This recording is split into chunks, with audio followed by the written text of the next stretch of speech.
వి gold trusted gold buyers మీరు తాకట్టు పెట్టిన బంగారాన్ని విడిపించి ఈ రోజు ఉన్న మార్కెట్ ధరకు కొనబడును. హాయ్ హలో నమస్తే welcome back to iDream media. ఈరోజు మనతో ఉన్నారు యాంపీ సర్టిఫైడ్ మ్యూచువల్ ఫండ్ డిస్ట్రిబ్యూటర్ అయిన బోనిగల సలోమన్ గారు. సార్తో మాట్లాడదాం. Hi sir. నమస్తే అండి విరాట్ గారు. సార్, క్రెడిట్ కార్డ్ అనేది సరిగ్గా యూజ్ చేస్తే అదొక వరం, లేదు అంటే అదే ఒక శాపం. చాలామంది దీని రూల్స్ అండ్ రెగ్యులేషన్స్ తెలియకపోవడం వల్ల వాళ్ళ సిబిల్ స్కోర్ని పోగొట్టుకుంటూ మరోపక్క చాలా ఇబ్బందులకు గురవుతూ ఉన్నారు. అండ్ సిబిల్ స్కోర్ అనేది ఇప్పుడున్న టైంలో చాలా ఇంపార్టెంట్. సో ఈ క్రెడిట్ కార్డ్ని ఎలా యూజ్ చేయాలి, దానిలో ఉన్న ప్రోస్ కాన్స్ కాస్ట్ ఎక్స్ప్లెయిన్ చేస్తారు. విరాట్ గారు మంచి క్వశ్చన్ అడిగారండి. ఇప్పుడు చూడండి, మనకి మామూలుగా డిక్షనరీలో క్రెడిట్ అంటే గౌరవం, పలుకుబడి డిక్షనరీలో. తర్వాత బ్యాంకింగ్ పద్ధతిలో చూస్తే అప్పు. అయితే మనకి క్రెడిట్ కార్డు ఇస్తున్నారంటే మనకు గౌరవించి, మనకు పలుకుబడి ఇచ్చి మనకి కార్డు ఇస్తున్నారు. దాని మీద మన చేతిలో డబ్బు లేకపోయినా మనం కొనుక్కోవచ్చు, షాపింగ్ చేసుకోవచ్చు. మన చేతిలో ఇమ్మీడియట్ మనీ లేకపోయినా కానీ మనకు ఒక విలువ కట్టి ఇస్తున్నారు. మనం దాన్ని రెగ్యులర్గా జాగ్రత్తగా పేమెంట్ చేస్తే మన గౌరవించి ఇంకా లిమిట్ పెంచుతూ ఉంటారు. అంటే క్రెడిట్ కార్డు అనేది మనకు గౌరవించి ఇచ్చేది బ్యాంక్స్. ఓకేనా విరాట్ గారు? అసలు క్రెడిట్ కార్డు లేకపోతే రెస్టారెంట్స్లో బిల్స్ కానీ, ట్రావెలింగ్స్, ఫ్లైట్ ఛార్జెస్ కానీ, లేదంటే మనకి రిసార్ట్స్ కానీ, అది చాలా చోట్ల మన ఎకానమీకి చక్కగా బూస్ట్ అవుతుంది. ఓకేనా విరాట్ గారు? క్రెడిట్ కార్డ్స్లో మనం ఎప్పుడు కూడా క్రెడిట్ కార్డ్స్ బ్యాడ్ కాదు, క్రెడిట్ కార్డ్స్ మంచివి. యాక్చువల్గా మన యొక్క ఫైనాన్షియల్ నాలెడ్జ్, ఫైనాన్షియల్ ఇంటెలిజెన్స్ మనం పెంచుకోవాలి. దాన్ని సద్వినియోగంగా యూజ్ చేసుకోవాలా, దుర్వినియోగం అంటే అప్పుల ఊబిలోకి వెళ్ళాలా అన్నది మనము ఏం చేయాలంటే ఒక ప్లానింగ్తో, మనకి లగ్జరీస్ కోసం కాకుండా బడ్జెట్ వేసుకుని, అంటే ఎప్పుడు కూడా వాడామో మనకిచ్చిన పీరియడ్లో మొత్తం మళ్ళీ పేమెంట్ చేసేయాలి. చేసుకుంటే ఈ 45 డేస్ రిలాక్సేషన్లో మనకి ఈ 45 డేస్లో ఈ అమౌంట్ మనం రొటేట్ కూడా చేసుకోవచ్చు చక్కగా. వేరే లిక్విడ్ ఫండ్లో పెడితే కూడా మీకు బ్యాంక్ సేవింగ్స్లో 3% వస్తే మన అకౌంట్లో ఇప్పుడు ₹1,00,000 ఉందనుకోండి, ₹1,00,000 మీరు క్రెడిట్ కార్డుతో వాడుకున్నారు. ఇప్పుడు 45 డేస్ తర్వాత పేమెంట్ ఉందనుకోండి, 1,00,000ని మీరు లిక్విడ్ ఫండ్లో పెట్టుకుంటే కూడా రోజుకి ₹20, 17 to 20 రూపీస్ లిక్విడ్ ఫండ్లో నెగిటివ్ రిటర్న్స్ ఉంటూ జనరేట్ అవుతుంది. అంటే ఎప్పుడు కూడా మన అకౌంట్లో ఉన్న అమౌంట్ వరకు మనం యూజ్ చేయాలి, తాగతకు మించి యూజ్ చేయకూడదు. ఎప్పుడు కూడా మినిమం పేమెంట్స్కి మినిమం పేమెంట్ ఉంటుంది. మనం టైంకి కట్టలేకపోతే మినిమం పేమెంట్ అంటాడు, మినిమం పేమెంట్కి వెళ్ళకూడదు. వెళ్తే ఏమవుతుందంటే ఇంట్రెస్ట్ మీద ఇంట్రెస్ట్ 36%, 48% పడి అప్పులు ఊపిలోకి వెళ్ళిపోతాం. క్రెడిట్ కార్డ్ని మనం జాగ్రత్తగా యూజ్ చేస్తే గుడ్ డెట్, మంచి అప్పు, చెడు అప్పు అని రెండు ఉంటాయి. మంచి అప్పు అంటే ఏమిటి? మంచి అప్పు అంటే ఏమిటంటే మన జేబులోకి డబ్బు సమకూర్చి పెట్టేది మంచి అప్పు. చెడు అప్పు అంటే ఏంటి? మన అప్పుల ఊపిలోకి తీసుకెళ్ళే చెడు అప్పు.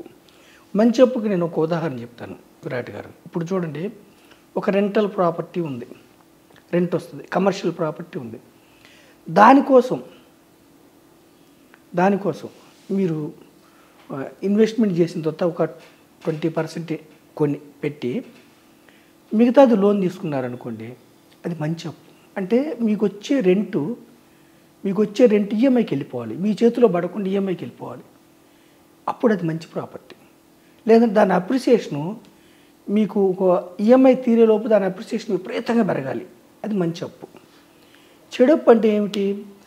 క్రెడిట్ కార్డు వాడుకొని మినిమం పేమెంట్ కట్టకుండా ఇంట్రెస్ట్లు కట్టడం, ఈ క్రెడిట్ కార్డు అప్పు తీసుకోవడానికి ఇంకో క్రెడిట్ కార్డు నుంచి తీసుకోవటం, దీనికి ఈ క్రెడిట్ కార్డు అప్పులు తీసుకోవడానికి మళ్ళీ పర్సనల్ లోన్స్, ఈ personal loans, consumer loans, credit card అప్పులు ఎక్కువైపోయిన తర్వాత వీటిలన్నిటి కోసం మళ్ళీ కన్సోలిడేటెడ్ లోను. ఇప్పుడు క్రెడిట్ కార్డు అప్పుకి, పర్సనల్ లోన్కి, కన్జ్యూమర్ లోన్స్కి షూరిటీలు ఉండవు. కానీ కట్టలేని స్థితిలో ఏం చేస్తాం, మనం కన్సోలిడేటెడ్ లోన్ తీసుకుంటాం. కన్సోలిడేటెడ్ అంటే ఏకీకృత రుణం. ఏం చేస్తాము? ఇల్లును తాకట్టు పెట్టి తీసుకుంటాం. ఇల్లు మీద ఆల్రెడీ లోన్ ఉందనుకోండి, ఇంకా టాపప్ తీసుకుంటాం. అప్పుడు ఏం చేస్తాం మనం, వీటికి షూరిటీ లేని రుణాలన్నిటికీ షూరిటీ ఇస్తాం. ఇల్లుని మనం జీవితం మొత్తం మీద సంపాదించుకున్న ఇల్లుని ఆల్రెడీ అది మార్టిగేజ్లో ఉంటుంది, దీనికోసం మళ్ళీ వీటిని తీర్చడం కోసం షూరిటీ లేని లోన్ల కోసం మళ్ళీ ఇస్తాం. మళ్ళీ వాళ్ళ నుంచి ఫోన్లు, ఏది రికవరీ ఏజెంట్స్ నుంచి, అంటే జాబ్ మీద ఎఫెక్ట్ పడుతుంది. టైంకి మనం పే చేయకపోతే జాబ్ మీద ఎఫెక్ట్ పడుతుంది, మానసిక ప్రశాంతత పోతుంది, ఇంట్లో గౌరవం పోతుంది. ఎప్పుడైతే మనం క్రెడిట్ కార్డ్ని సక్రమంగా కట్టకుండా మినిమం బ్యాలెన్స్లోకి వెళ్ళిపోయామో, బాగా ఎమర్జెన్సీ టైంలో మనకి చేతిలో ఇబ్బంది అవుతుంది. సో క్రెడిట్ కార్డు గుడ్, మన యొక్క డిసిప్లిన్ అప్పుల ఊబిలోకి వెళ్ళకుండా ఉండాలి.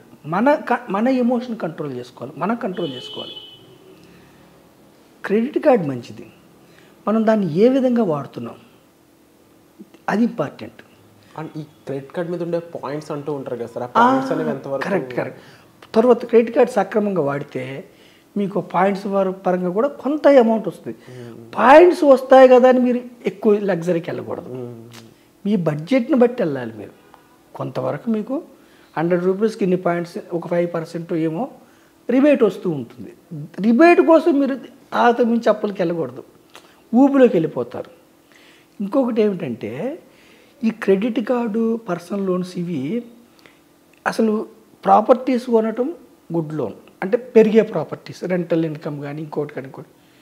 ఎప్పుడైతే మనం క్రెడిట్ కార్డ్స్, పర్సనల్ లోన్స్లో కొని డిఫాల్ట్ అయ్యి వెళ్ళాము, ఇది బ్యాడ్ లోన్ అయిపోద్ది. ఈ బ్యాడ్ లోన్ వల్ల మనకి గుడ్ లోన్ రాకుండా అవుతుంది, భవిష్యత్తులో మంచి అప్పు రాకుండా అవుతుంది. సో మనకి ఎప్పుడు చూడండి విరాట్ గారు, బ్యాంక్స్ కూడా మీకు క్రెడిట్ కార్డు ఇవ్వాలంటే ఫస్ట్ సిబిల్ చూసి ఈజీగా వస్తుంది, పర్సనల్ లోన్ కావాలంటే మీకు 3-4 పే స్లిప్లు చూసి ఈజీగా వస్తుంది, కన్జ్యూమర్ లోన్ కావాలంటే ఈజీగా వస్తుంది బ్యాంకులో కూడా. కానీ మంచి అప్పు బిజినెస్ కోసం మీరు స్టార్ట్ చేస్తారంటే ముప్పు పెడతారు. బిజినెస్ లోన్ మంచి అప్పు ఎందుకు? జనరల్గా ఏమిటి, మనం ఆ బిజినెస్తో మనం ఈఎంఐ కడతాము, మన ఖర్చులు వెళ్ళిపోతాయి. అంటే బిజినెస్ పెట్టేది మనం జనరల్గా లోన్ కంటే ఎక్కువ జనరేట్ చేసుకోవడం కోసం. బిజినెస్ లోన్స్ కానీ కమర్షియల్ ప్రాపర్టీస్ ఇట్లాంటి వాటికి ఈజీగా రావు లోన్లు, వీటికి కష్టం ఉంది. బ్యాడ్ లోన్స్కి, బ్యాడ్ అప్పులకి, బ్యాడ్ డెట్స్కి ఈజీగా వస్తాయి.